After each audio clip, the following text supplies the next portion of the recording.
Hello दोस्तों, भारतीय railway दुनिया का सबसे बड़ा रेलवे का नेटवर्क है। रेलवे में विभिन्न प्रकार की पोस्ट होती है, जिसमें से ही एक पोस्ट है रेलवे ड्राइवर या फिर ट्रेन ड्राइवर की। सामान्य तौर पर कई सारे लोग इसे लोको पायलट भी कहते हैं। इंडियन रेलवे मिनिस्ट्री के द्वारा टाइम टू टाइम हर साल लोको पायलट के लिए नई नई भर्तियां निकाली जाती है। और दोस्तों, ट्रेन ड्राइवर की ये पोस्ट बहुत ही महत्वपूर्ण पोस्ट मानी जाती है, क्योंकि इस ट्रेन ड्राइवर के ऊपर ही पूरी ट्रेन की जिम्मेदारी होती है। अगर आप ट्रेन ड्राइवर या फिर लोको पायलट बनना चाहते हो तो दोस्तों, आज का मेरा वीडियो आप सभी के बहुत ही ज्यादा काम आने वाला है, क्योंकि आज की स्पेशल वीडियो के अंदर मैं आप सभी को फुल डिटेल में बताने वाला हूँ कि ट्रेन ड्राइवर या फिर लोको पायलट कैसे बने, ट्रेन ड्राइवर बनने के बाद आपको कौन कौन से काम दिए जाएंगे, आपकी पोस्टिंग कहाँ कहाँ पर होगी, आपको कौन कौन से व्हीकल चलाने होंगे। और दोस्तों, इसके साथ साथ मैं आपको ये भी बताने वाला हूँ कि ट्रेन ड्राइवर बनने के लिए क्या एलिजिबिलिटी क्राइटेरिया है, क्या एज लिमिट होनी चाहिए, आपको कौन सी मेडिकल टेस्ट देनी पड़ेगी, इसके साथ साथ आपको कौन सा कोर्स करना पड़ेगा, उस कोर्स की कितने रुपीस की फीस आएगी, कोर्स के अंदर आपको क्या क्या सीखने के लिए मिलेगा, ट्रेन ड्राइवर बनने के लिए आपको कौन सा एग्जाम देना पड़ेगा, उस एग्जाम का पैटर्न कैसे होगा। और यही नहीं, आपको इस वीडियो के अंदर लोको पायलट या फिर ट्रेन ड्राइवर की फुल डिटेल में जानकारी मिलने वाली है। और दोस्तों, मैं आपको आगे ये भी बताने वाला हूँ कि लोको पायलट या फिर ट्रेन ड्राइवर बनने के लिए आपको कौन सा इंटरव्यू देना पड़ेगा, इंटरव्यू कैसा होगा, आपके पास कौन कौन से डॉक्यूमेंट्स होने चाहिए। और दोस्तों, एंड में मैं आपको ये भी बताने वाला हूँ कि ट्रेन ड्राइवर या फिर लोको पायलट बनने के बाद आपको पर मंथ कितने रुपीस की सैलरी मिलेगी। तो चलो इस वीडियो की शुरुआत करते हैं और जान लेते हैं ट्रेन ड्राइवर कैसे बने। तो दोस्तों, सबसे पहले मैं आपको ये बता देता हूँ कि ट्रेन ड्राइवर को कौन कौन सी ट्रेन चलानी होती है और उसको कौन कौन सी पोस्टिंग दी जाती है। ट्रेन ड्राइवर या फिर लोको पायलट को अलग अलग प्रकार की ट्रेन चलानी होती है। ट्रेन ड्राइवर या फिर लोको पायलट को हर दिन नई नई ट्रेन चलानी होती है। उनकी पोस्टिंग हर 15 दिन में चेंज होती रहती है। ट्रेन ड्राइवर को ट्रेन के इंजन को चलाना होता है और उस ट्रेन को सही सलामत उसकी मंजिल तक पहुंचाना होता है। रेलवे ड्राइवर को उस रेलगाड़ी का मुख्य व्यक्ति भी कहा जाता है, क्योंकि उस ट्रेन की पूरी जिम्मेदारी उस ट्रेन ड्राइवर के हाथों में होती है। एक रेलवे ड्राइवर पैसेंजर गाड़ी भी चलाता है, माल वाली गाड़ी भी चलाता है और एक एक्सप्रेस ट्रेन भी चलाता है। हालांकि स्टार्टिंग में एक ट्रेन ड्राइवर को लोकल ट्रेन ही चलाना सिखाते हैं, उससे पहले उसको माल गाड़ी चलानी होती है, क्योंकि उसमें ज्यादा भीड़ भाड़ नहीं होती। जैसे जैसे उसको एक्सपीरियंस मिलता जाता है वैसे वैसे उसकी पोस्ट बढ़ती है। और दोस्तों, जैसे ही एक लोको पायलट के पास 5 साल का एक्सपीरियंस आ जाता है तो दोस्तों उसको एक एक्सप्रेस चलाने का मौका मिल जाता है, क्योंकि दोस्तों एक्सप्रेस के अंदर आपको बहुत ही तेजी से गाड़ी चलानी होती है। तो दोस्तों, यहाँ पर आपकी जिम्मेदारी और भी ज्यादा बढ़ती है। तो दोस्तों, अभी हम लोग जान लेते हैं कि एक लोको पायलट बनने के लिए क्या एलिजिबिलिटी क्राइटेरिया है, यानी कौन कौन सा स्टूडेंट लोको पायलट बन सकता है। तो दोस्तों, मैं आपको बता देता हूँ कि जिस भी स्टूडेंट को फ्यूचर में एक लोको पायलट बनना है तो दोस्तों उस पर्सन को एटलीस्ट 10th पास होना कंपलसरी है। 10th पास होने के बाद उसके पास ITI या फिर डिप्लोमा की डिग्री होनी चाहिए। और दोस्तों, ये जो डिप्लोमा का कोर्स है वो आपने इलेक्ट्रिकल, ऑटोमोबाइल, मैकेनिकल या फिर दोस्तों इसमें से किसी भी एक में किया हुआ होना चाहिए। इसके साथ साथ जिस भी कॉलेज से आप ये डिप्लोमा का कोर्स कंप्लीट कर रहे हो वो college all India counselling for technical education यानी AICTE से सर्टिफाइड होना जरूरी है। अभी दोस्तों, मैं आपको ये भी बता देता हूँ कि एक ट्रेन ड्राइवर बनने के लिए आपकी एज कितनी होनी चाहिए, यानी एज लिमिट का क्या क्राइटेरिया है।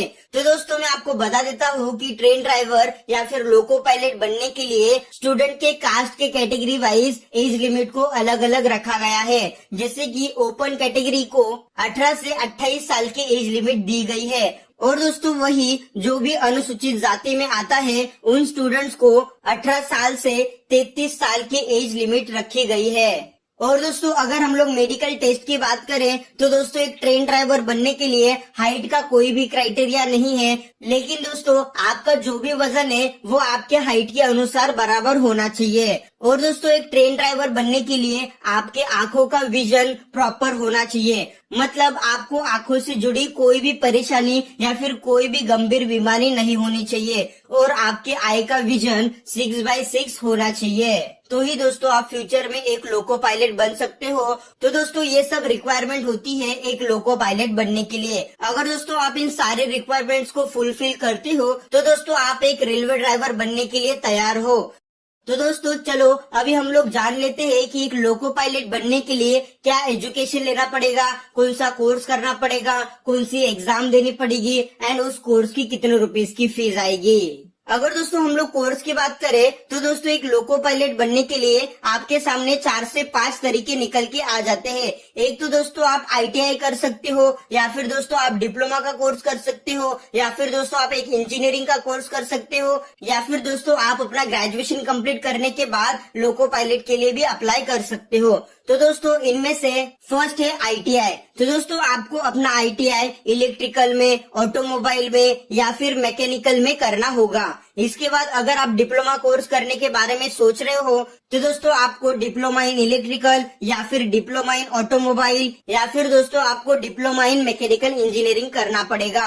अगर दोस्तों हम लोग इंजीनियरिंग की बात करें तो दोस्तों आप इलेक्ट्रिकल इंजीनियरिंग या फिर मैकेनिकल इंजीनियरिंग के जरिए लोको पायलट बन सकते हो।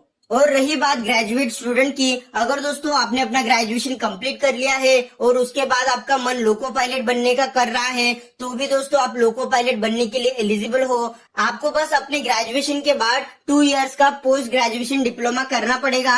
वो डिप्लोमा आप इलेक्ट्रिकल में कर सकते हो, ऑटोमोबाइल में कर सकते हो या फिर मैकेनिकल में कर सकते हो। तो दोस्तों इसमें से कोई भी एक कोर्स कंप्लीट करना है तो ही दोस्तों आप फ्यूचर में एक लोको पायलट बन सकते हो। यहाँ पर बहुत सारे स्टूडेंट डर जाते हैं कि अरे मैंने तो बस ITI का कोर्स ही किया है, क्या मैं एक लोको पायलट बन सकता हूँ? क्योंकि उसके कंपटीशन में एक इंजीनियरिंग का स्टूडेंट भी आता है, एक ग्रेजुएट स्टूडेंट भी आता है। तो दोस्तों उन स्टूडेंट्स को मैं बताना चाहता हूँ कि दोस्तों यहाँ पर जो लोको पायलट का एग्जाम होता है वो एग्जाम जनरल नॉलेज क्वेश्चंस पर होता है। भले आपने ITI कर लिया हो लेकिन आपका माइंड शार्प है, आपके पास डिसीजन मेकिंग स्किल्स है, आपके पास जनरल नॉलेज भर भर के भरा हुआ है तो दोस्तों आप फ्यूचर में एक लोको पायलट बन सकते हो। आप किसी भी इंजीनियरिंग के स्टूडेंट को एग्जाम में हरा सकते हो। अगर दोस्तों हम लोग फीस की बात करें तो दोस्तों कोर्स के अनुसार फीस भी अलग अलग होती है। अगर आप ITI का कोर्स करते हो तो दोस्तों आपके फुल कोर्स की फीस 60,000 से 80,000 रुपीज तक की होगी। अगर आप डिप्लोमा का कोर्स कर रहे हो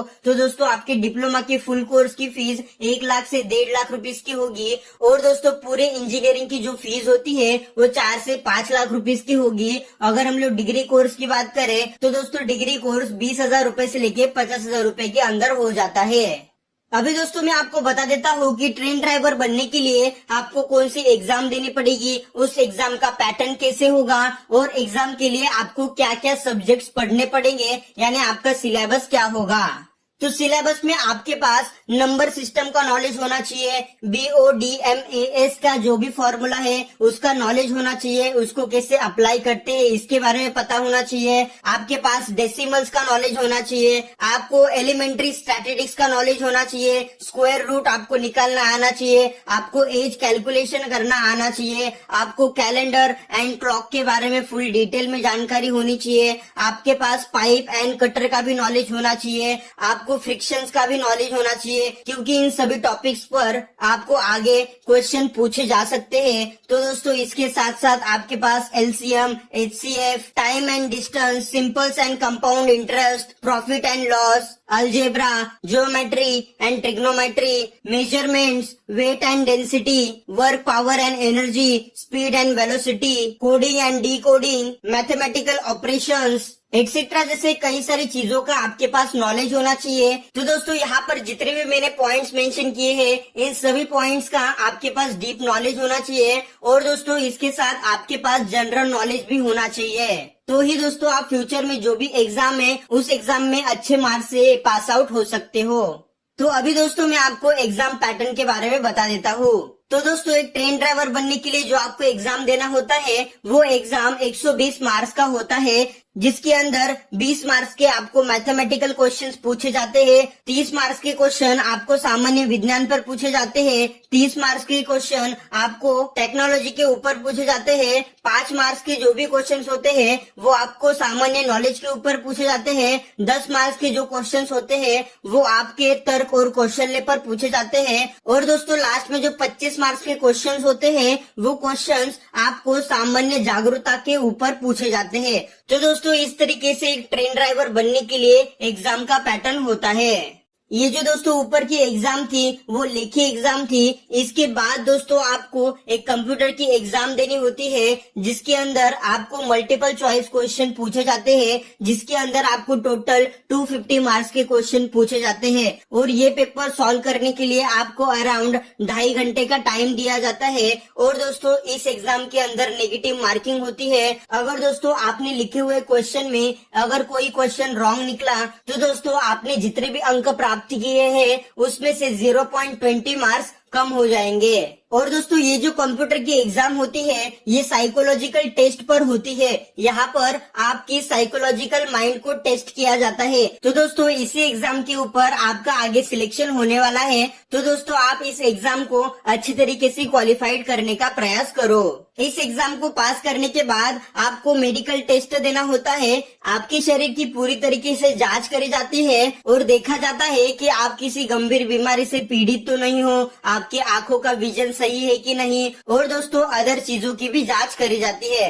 बस आप फिजिकली और मेंटली स्ट्रांग होने चाहिए। मेडिकल टेस्ट होने के बाद आपका एक इंटरव्यू राउंड होता है। इंटरव्यू राउंड के अंदर आपको और अलग अलग और थोड़े से कठिन क्वेश्चंस पूछे जाते हैं। यानी अगर आप ट्रेन चला रहे हो और उस दौरान कुछ ऐसी परेशानी आती है, एक ऐसी समस्या आती है, तो दोस्तों आप उस समस्या से कैसे लड़ सकोगे। तो दोस्तों ये सब साइकोलॉजिकल क्वेश्चंस आपको इंटरव्यू के अंदर पूछे जाते हैं। इंटरव्यू पास करने के बाद आपके डॉक्यूमेंट्स की जांच करी जाती है। डॉक्यूमेंट्स में आपके पास अपने 10th और 12th के सर्टिफिकेट, आपने जो ITI का कोर्स किया है या फिर डिप्लोमा का कोर्स किया है उसके सर्टिफिकेट्स होने चाहिए। इसके बाद दोस्तों आपके पास कास्ट सर्टिफिकेट होना चाहिए, और दोस्तों इसके साथ आपके पास पासपोर्ट साइज फोटो होनी चाहिए। अगर दोस्तों आपके डॉक्यूमेंट्स प्रॉपरली सही हैं और दोस्तों आपके डॉक्यूमेंट्स में कोई भी घपला पाया नहीं जाता तो दोस्तों आपको पोस्ट पर भेज दिया जाता है। पोस्ट पर भेजने के बाद आपको तुरंत ट्रेन को चलाने का मौका नहीं दिया जाता। आपको 15 से 20 दिन की ट्रेनिंग मिलती है। उस ट्रेनिंग के अंदर आपको सबसे पहले मालगाड़ी चलानी होती है। मालगाड़ी चलाने के बाद आपको लोको ट्रेन चलाने का मौका दिया जाता है। लोकल ट्रेन चलाने के बाद जैसे आपके पास 5 से 7 साल का एक्सपीरियंस आ जाएगा तो दोस्तों आपको एक्सप्रेस चलाने का मौका दिया जाता है। तो दोस्तों अभी हम लोग जान लेते हैं कि एक लोको पायलट बनने के बाद आपको पर मंथ कितने रुपीस की सैलरी मिलेगी और क्या क्या गवर्नमेंट की सुविधा आपको मिलेगी। अगर दोस्तों गवर्नमेंट रेलवे ड्राइवर की सैलरी की बात करें तो दोस्तों एज अ फ्रेशर आपको 35,000 रुपीज की सैलरी पर मंथ दी जाती है। और दोस्तों जैसे आपके पास 2 इयर्स का एक्सपीरियंस आ जाता है तो दोस्तों आपको 50,000 रुपीज से लेके 60,000 रुपए की सैलरी दी जाती है। और दोस्तों जैसे आपके पास 5 साल के ऊपर का एक्सपीरियंस आ जाता है तो दोस्तों आपको 80,000 रुपए से लेके 1 लाख रुपीज तक की सैलरी पर मंथ दी जाती है। लेकिन दोस्तों यहाँ पर सैलरी आप कौन सी गाड़ी चला रहे हो इसके ऊपर भी डिपेंड करती है। एज अ फ्रेशर जब भी आपको 35,000 रुपीज की सैलरी मिलती है तो दोस्तों उस समय आपको मालगाड़ी चलानी होती है। और दोस्तों जैसे आपके पास 2 साल का एक्सपीरियंस आ जाता है तो दोस्तों आपको लोकल ट्रेन चलाने का मौका दिया जाता है, जहाँ पर आपको 50 से 60,000 रुपए की सैलरी मिलती है। और दोस्तों 5 साल के ऊपर का एक्सपीरियंस आने के बाद आपको एक्सप्रेस चलाने का मौका दिया जाता है, जहाँ पर दोस्तों आपको 1 लाख रुपीज तक की सैलरी दी जाती है। ये सैलरी एक्सपीरियंस के अनुसार बढ़ती है। और दोस्तों सुविधा की बात करें तो दोस्तों एक ट्रेन ड्राइवर के फैमिली को हर प्रकार की ट्रेन की यात्रा फ्री में दी जाती है। गवर्नमेंट जॉब के जरिए पेंशन दिया जाता है। इसके साथ साथ जब भी ट्रेन ड्राइवर को एक्सप्रेस चलाने का मौका मिलता है तो दोस्तों उस समय उस ट्रेन ड्राइवर का रहने का और खाने का सारा खर्च रेलवे मिनिस्ट्री उठाती है। इसके साथ साथ उसका life insurance and medical insurance भी रेलवे मिनिस्ट्री उठाती है। तो दोस्तों इस तरीके से अन्य सारी सुविधा एक ट्रेन ड्राइवर को दी जाती है। और दोस्तों ट्रेन ड्राइवर के बारे में और डिटेल में जानकारी आपको चाहिए तो दोस्तों मैंने ऑलरेडी ट्रेन ड्राइवर के ऊपर और एक वीडियो बनाया है जिसकी लिंक आपको इस वीडियो के डिस्क्रिप्शन में मिल जाएगी। उम्मीद करता हूँ कि आज का वीडियो आपके काम आ गया होगा। इस वीडियो को शेयर करके लोगों की मदद करो। आपका प्यार देने के लिए और ऐसे वीडियो हर रोज देखने के लिए सब्सक्राइब करें हमारे चैनल को। धन्यवाद।